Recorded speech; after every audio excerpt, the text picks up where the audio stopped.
নারী দেখো, উলঙ্গ ছবি দেখো, এক ওয়াক্ত সেজদা দাও না, এরপরে বেশি কি ভোগ করতেছো? ভাতে তো খাও, আর কিটা? হ্যাঁ, বনরুডি আর কি? দুনিয়া কি বেশি ভোগ করলা? পেশাব পায়খানা, ভাত তরকারি, ঘুম আর লজ্জাস্থানের চাহিদা পূরণ। এই নাফরমান, এতটুকু চাহিদা? জীবন যদি হয় ভাত, জীবন যদি হয় খাবার আর পেশাব পায়খানা আর ঘুম আর লজ্জাস্থানের চাহিদা পূরণ, খোদার কসম এটুকু চাহিদা কুত্তারও পূরণ হয়। কুত্তার কুত্তার কুত্তার কুত্তাও খায়, কুত্তাও ঘুমায়, কুত্তাও পেশাব পায়খানা করে, কুত্তারও লজ্জাস্থানের চাহিদা পূরণ হয়, নয়তো কুকুরের বাচ্চা হয় কেন? অতএব জীবন মানে এতটুকু না রে আব্বা। জীবন মানে গোলামি, জীবন মানে সেজদা, জীবন মানে মালিক চিনা, জীবন মানে মদিনার বন্ধু চিনা, জীবন মানে কোরআন বুকে ধরা, জীবন মানে আল্লাহকে সঙ্গী বানানো। ওয়ালাউ তারা ইদিল মুজরিমুনা নাকিসু রুউসিহিম ইনদা রাব্বিহিম। আল্লাহ এবার হাশরের ময়দানের চিত্র তুলে ধরছে। আল্লাহ বলে, বন্ধু আপনাকে বলে রাখি, আপনি সেদিন দেখবেন সমস্ত পাপী, নাফরমান, মুশরিক, বেঈমান হাশরের দিন, আখিরাতের দিন আমি আল্লাহর সামনে দাঁড়িয়ে থাকবে, মাথাটা নুয়ে, লজ্জায় অপমানে আপনার বেইজ্জতিতে মাথা নুয়ে থাকবে। রব্বানা আবসারনা ওয়া সামি'না ফারজি'না না'মাল সালিহান ইন্না মুকিনুন। প্রত্যেক পাপী আল্লাহর সামনে মাথা নুয়ে হাশরের ময়দানে বলবে, আল্লাহ আজ গোটা হাশরের মাঠ আমি নিজ চোখে দেখলাম, আমার নিজ কানে সব কথা শুনলাম, আজ আমি আখিরাত বিশ্বাস করছি পুরাপুরি। অতএব এই হাশরের মাঠ থেকে আমারে আরেকবার দুনিয়ায় পাঠান, এবার গেলে আমি নেক আমল করব। মাশাআল্লাহ, আলাপ দেখছেন নি? আলাপের ডংটা বুঝছেন না? তারে কি ফিটাটা বেতন দরকার? তার আলাপ কি? এবার এখন যাবে নেক আমল করার জন্য। ওয়ালাউ শি'না লাআতাইনা কুল্লা নাফসিন হুদাহা। আল্লাহ বলে, হায় নাফরমান, আমি তো চাইলে দুনিয়াতেই আমি আল্লাহ তোকে বাধ্য করেই আমার বন্দিগি করাইতে পারতাম। পারতো? কথা বলে না, পারতো? আমাদের এই সকলকে 5 ওয়াক্ত নামাজ পড়াইতে বাধ্য কইরা আল্লাহর পক্ষে সম্ভব? আল্লাহ এটা পারবে তো? কিন্তু যদি এটা আল্লাহ বাধ্য করাইই করে, তো পুরস্কার কিসে? কথা বলে না তো? আর বিচার কিন্তু তো, আর জান্নাত জাহান্নাম কি? অতএব আল্লাহ বলেন, ওয়ালাকিন হাক্কাল কওলু মিন্নি লাআমলাআন্না জাহান্নামা মিনাল জিন্নাতি ওয়ান নাসি আজমাইন। অতএব আমি আল্লাহর চূড়ান্ত ফয়সালা, আজকে আমি আল্লাহ এই নাফরমান পাপী, আজ আমি হাশরের ময়দানে বিচার করব, মাফ করব না। আজ আমি কোটি কোটি জিন আর মানুষ নাফরমান দিয়ে আমার জাহান্নাম পূর্ণ করব, পূর্ণ করব, পূর্ণ করব। আজ মাফ করব না, দুনিয়াতেও যেতে দেব না, জাহান্নামে দেব। ফাযুকু বিমা নাসিতুম লিকা ইয়াউমিকুম হাদা ইন্না নাসিনাকুম ফাযুকু আযাবাল খুলদি বিমা কুনতুম তা'মালুন। আল্লাহ বলে, বান্দা সেদিন দুনিয়ায় থাকতে তুমি আজকের আখিরাতকে ভুলে গিয়েছিলে, আজ হাশরের ময়দানে আমি আল্লাহ তোমাকে ভুলে গেলাম। যাও, আজ আর আমি তোমাকে ভুলে গেলাম। অতএব অনন্তকালের জন্য তোমার নাফরমানির বিনিময়ে আযাবাল খুলদ, অনন্তকালের আযাব জাহান্নাম ভোগ করতে থাকো, ভোগ করতে থাকো। দোস্ত আমার, সেদিন আল্লাহ যদি মুখ ফিরায় নেয়, সেদিন আল্লাহ যদি বলে, বান্দা আমি তোকে ভুলে গেলাম, হায় বাপ আমার, ভাই আমার, বন্ধু আমার, নওজোয়ান সাথী আমার, খোদার কসম রে বাপ, আর কেউ থাকবে না, আর কেউ না, আর কেউ না, আর কেউ না। মুসলমানের সন্তান একবার হলো ভাগ্য, মুসলমানের সন্তান যে বেঈমানদের মতো চুল রাখো, সে বেঈমান কোনোদিনও স্বপ্নেও তোমার জন্য কোনোদিন কল্যাণ কামনা করে না। ইহুদি কোনোদিন তোমার জন্য ভাবে না, খ্রিস্টান তোমার জন্য ভাবে না, মুশরিক বেঈমান তোমার জন্য ভাবে না, পৃথিবীর কোন ফুটবল খেলোয়াড় তোমাকে নিয়ে ভাবে না, পৃথিবীর কোন সিনেমার নর্তকী তোমাকে নিয়ে ভাবে না, মোবাইলের কোন নর্তকী তোমাকে নিয়ে ভাবে না। অতএব তোমাকে নিয়ে ভেবেছেন যিনি, তোমাকে নিয়ে কেঁদেছেন যিনি, তোমার আখিরাতের মুক্তি চেয়েছেন যিনি, তোমার জন্য রাত্র দিন চোখের পানি ফেলছেন যিনি, তোমার জন্য সারা রাত চোখের পানি ফেলে কেঁদেছেন যিনি, তিনি মদিনার বন্ধু রাসূলুল্লাহ সাল্লাল্লাহু আলাইহি ওয়াসাল্লাম। তাকে কেমনে ছেড়ে দিলা? তাকে কেমনে ছেড়ে দিলা? 10 বছরও একবারও কোনোদিন জিজ্ঞাসা করলা না যে আমার রাসূল সাল্লাল্লাহু আলাইহি ওয়াসাল্লাম কেমনে চুল রাখতেন? 10 বছরও মুসলমান একবার জিজ্ঞাসা করলা না যে নবীজির সাহাবারা কিভাবে চুল রাখতেন? কত বেঈমানের মতো তোমরা চুল কাটো। দোস্ত আমার, এটা নিয়ম। কোন মানুষের দিলের হালাত তার বাহ্যিক আকৃতি চেহারা দেখে বোঝা যায়। মানুষ চেহারার দিকে তাকাইয়াই বলে ভাই আপনার কি মন খারাপ? যদি মন খারাপ হয় সেটা দিলে কিন্তু চেহারায় প্রকাশ পায়। এজন্য বলে ভাই আপনি তো খুব ফুর্তিতে আছেন মনে হয়। মনে খুব ফুর্তি নাকি? চেহারার মধ্যেই প্রকাশ পায় অন্তরের ফুর্তি। ঠিক তেমনি ভাবে চেহারার এই আকৃতি, খোদার কসম, এটা প্রমাণ করে তোমার হৃদয়ের হালাত। অতএব চুল যার বেঈমানের মতো, চেহারা যার মুশরিকের মতো, চলাফেরা যার বেঈমানের মতো, তো তোমার কলিজার ভিতরে আল্লাহ এবং তার রাসূল আছে নাকি ইহুদি আর খ্রিস্টান বেঈমান আছে, এ কথা স্পষ্ট।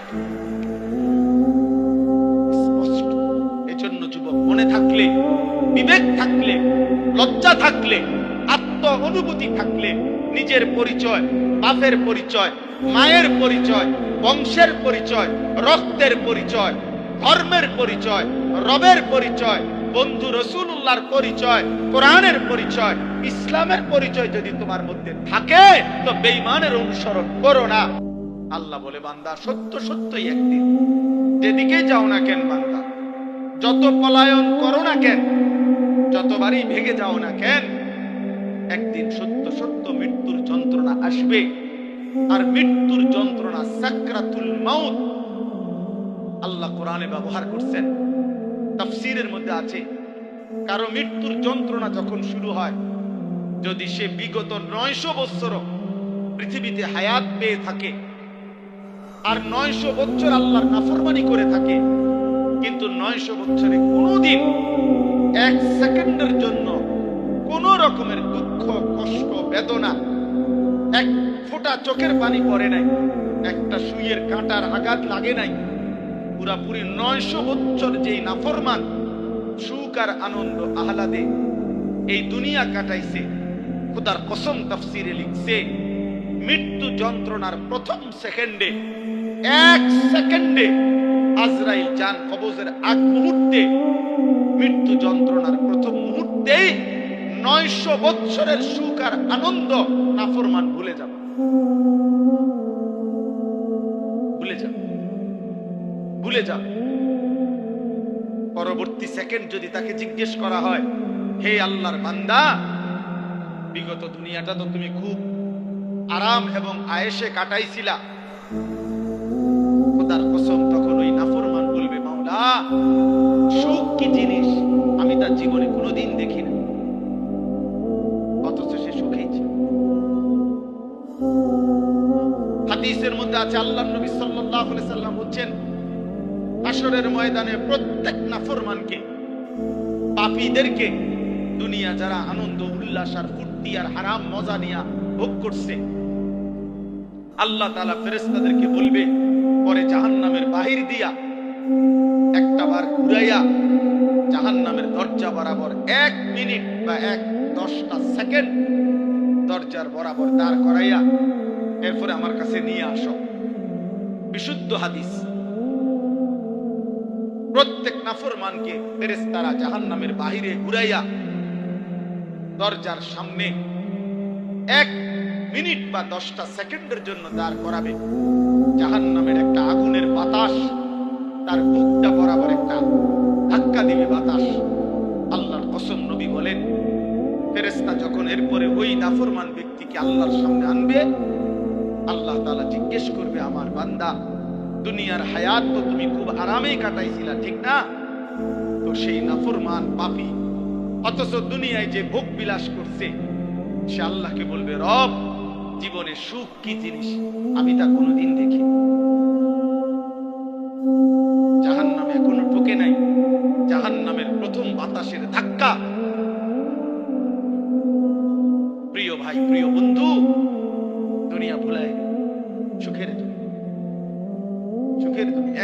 অনেক ছেলে মাঝখানে মোবাইলের ছবি তুলাইতেছে।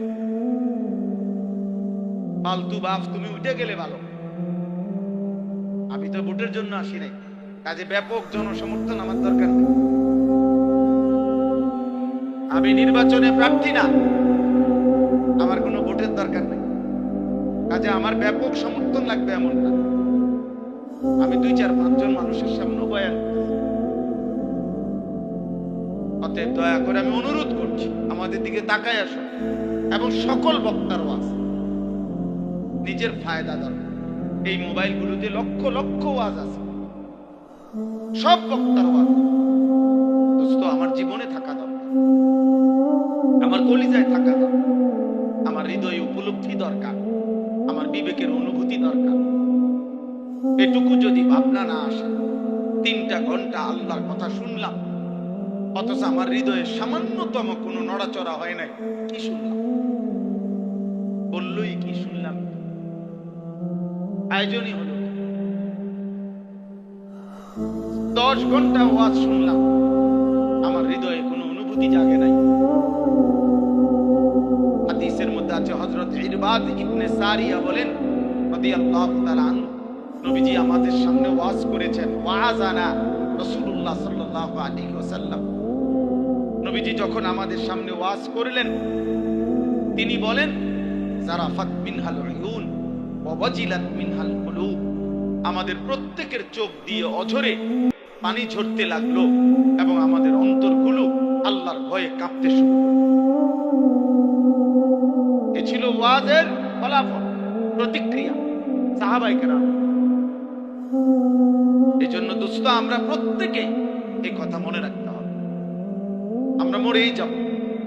মৃত্যুর যন্ত্রণার এক মুহূর্ত আমাদের দুনিয়া সব ভুলায় দিবে। হযরত নূহ আলাইহিস সালামের জামানার ওনার একজন বংশধরকে ঈসা আলাইহিস সালাম কবর থেকে তুলছিলেন, ঈসা নবীর জামানায়। কিতাবের মধ্যে আছে, ঈসা নবী তখন নূহ আলাইহিস সালামের বংশধরকে জিজ্ঞেস করছিল, আপনি দুনিয়াতে কতদিন হায়াত পাইছিলেন? তিনি বলছেন 450 বছর। তখন ঈসা আলাইহিস সালাম জিজ্ঞেস করছে, হে নূহ নবীর বংশধর, আপনার চুল দাড়ি সাদা হইছে কোন বছর? 450 বছরের ভিতরে। নূহ আলাইহিস সালামের বংশধর বললেন, হে নবী ঈসা, আল্লাহর কসম 450 বছরে আমার চুল দাড়ি কোনোদিন সাদা হয় নাই। মৃত্যু পর্যন্ত আমার চুল দাড়ি 450 বছর কালোই ছিল। কিন্তু আল্লাহর কসম নবী ঈসা, মালাকুল মউত আজরাইল যখন আমার জান কবজ করতে শুরু করে, এই জান কবজের এই কয়েক সেকেন্ডের কষ্টে আমার চুল দাড়ি 450 বছরের কালো চুল দাড়ি সাদা হয়।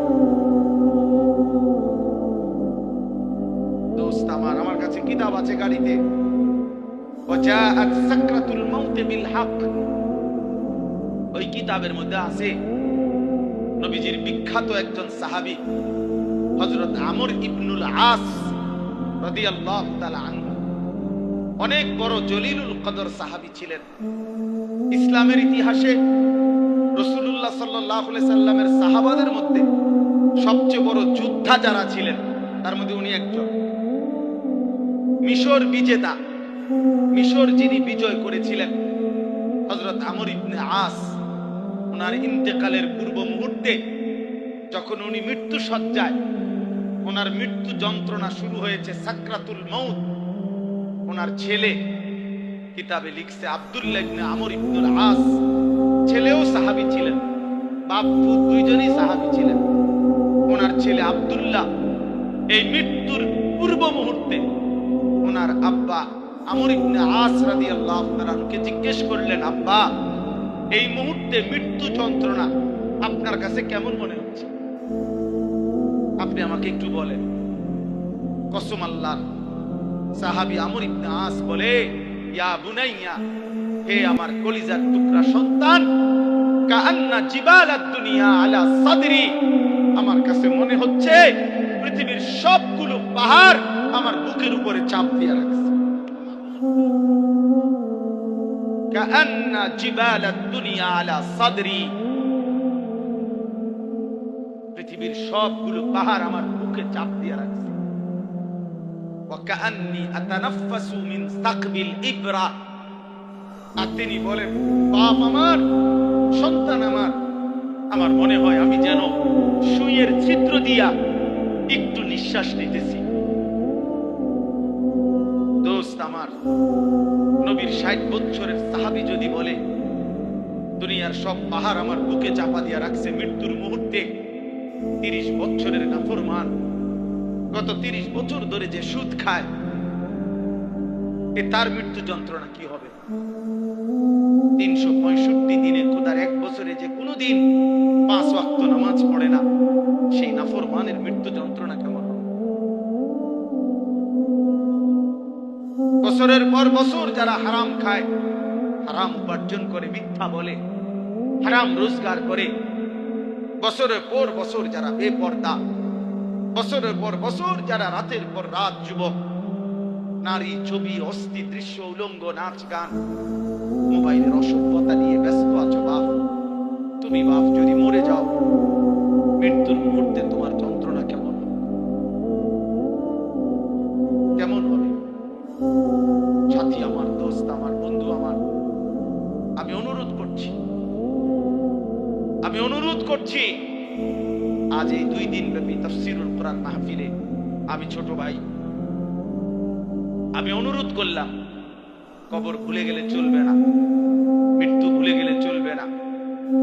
ভুলে গেলে কেউ থাকতেও পারে নাই, অহংকার করে কেউ থাকতে পারে নাই, নাফরমানি করে কেউ থাকতে পারে নাই, আল্লাহর হাত থেকে কেউ ছুটতে পারে নাই, আল্লাহর বাঁধন থেকে কেউ ছুটতে পারে নাই বাপ।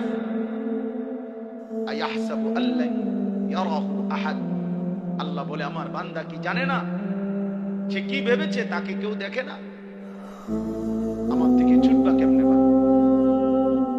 আমার থেকে ছুটবা কেমনে? কোরআনুল কারীমের 21 নম্বর পারা, কোরআনুল কারীমের 32 নম্বর সূরা, সূরা সাজদা। এই যে আমরা যে সেজদা দেই নামাজে, এই সেজদা, এই সূরাটার নাম। এই সূরার 5টা আয়াত 10, 11, 12, 13, 14, 15 না 14, 10, 11, 12, 13, 14, এই মোট 5টি আয়াত আমি আপনাদের সামনে তেলাওয়াত করেছি। এই আর অল্প একটু সময় ইনশাআল্লাহ। আমার মূলত বয়ান করার কথা ছিল মাগরিব বাদ, আমার ব্যক্তিগত সমস্যার কারণে আমি আব্দুল কুদ্দুস ভাইকে বলছিলাম এশার নামাজের পরে বয়ান করব। অল্প একটু সময় আমি আপনাদের সামনে এই 5টা আয়াতের সংক্ষিপ্ত একটু কথা পেশ করতে চাই। তাফসীরুল কোরআন মাহফিলের একটা বড় বৈশিষ্ট্য কোরআনুল কারীমের তাফসীর, কোরআনুল কারীমের তাফসীর হওয়া। কোরআনুল কারীমের তাফসীরের ক্ষেত্রে লক্ষণীয় বিষয় হলো, প্রত্যেকটা বিবেকবান মুসলমানের লক্ষ্য রাখতে হবে, যিনি কোরআনুল কারীমের তাফসীর করছেন তার কথার মধ্যে, তাফসীরের মধ্যে 6টি জিনিস থেকে কথা থাকতে হবে।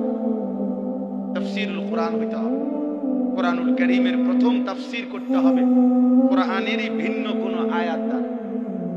আমি এই আয়াতের তাফসীর করবেন তো কোরআনের অন্য আয়াত।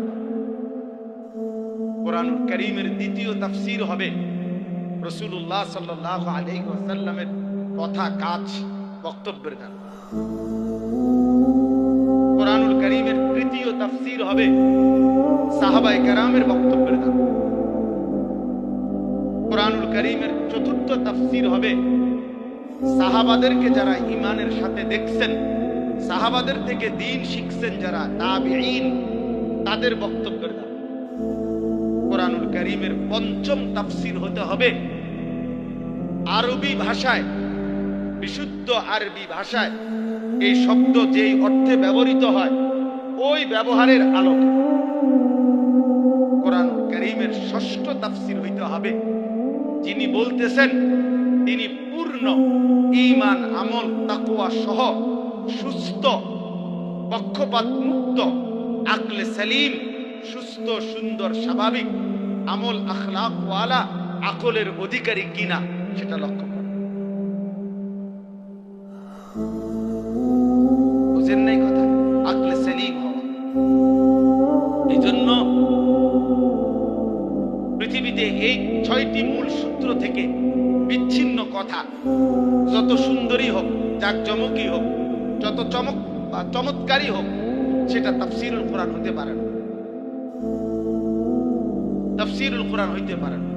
ব্যক্তিগত কথা, নিজস্ব চেতনা, পূর্বসূরীরা কে কি বলছেন এত কিছু দরকার নাই, আমি বুঝছি এটা, আমার মত এটা। এই কথার উপরে রাসূলুল্লাহ সাল্লাল্লাহু আলাইহি সাল্লামের কথা, সাহাবাদের কথা, তাবিঈনের কথা, আরবি ভাষার বিশুদ্ধ রীতির কোনো কথা এগুলো নাই, এগুলো বাদ দাও। আমি যেটা বলছি এটা, আমি কি কম বুঝি নাকি? না, আপনি কিচ্ছুই বোঝেন না, আপনি ঘোড়ার ডিম বোঝেন, আপনি ঘোড়ার ঘাস বোঝেন, আপনি কিছুই বোঝেন। বুঝতেন তো এটা, বুঝতেন যে পূর্ববর্তীদের বক্তব্যের আলোকে, রাসূলুল্লাহ সাল্লাল্লাহু আলাইহি সাল্লামের আলোকে আপনার ব্যাখ্যা করা উচিত ছিল।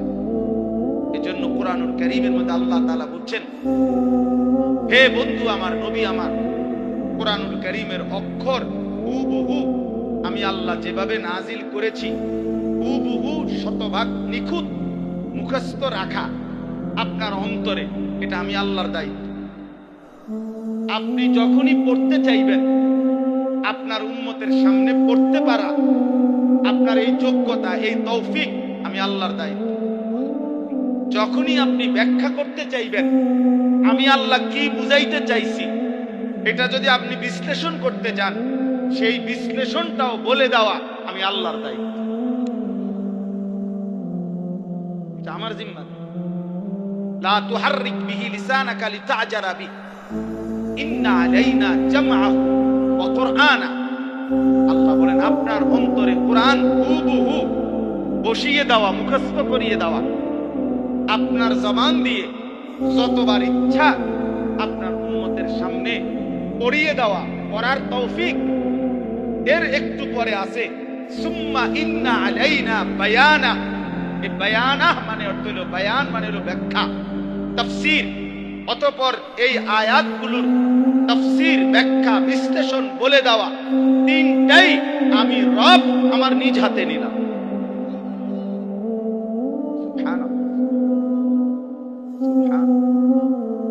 এজন্য রাসূলুল্লাহ সাল্লাল্লাহু আলাইহি সাল্লামের প্রতি শব্দ, প্রতি উচ্চারণ, প্রতি বাক্য, সব কিছু রব কর্তৃক, আল্লাহ কর্তৃক নিয়ন্ত্রিত। তিনি যখন হাসতেন তো ঠিক কতটুকু হাসবেন এটা আল্লাহ তাআলা নবী সাল্লাল্লাহু আলাইহি সাল্লামকে সাজিয়ে দিয়েছেন।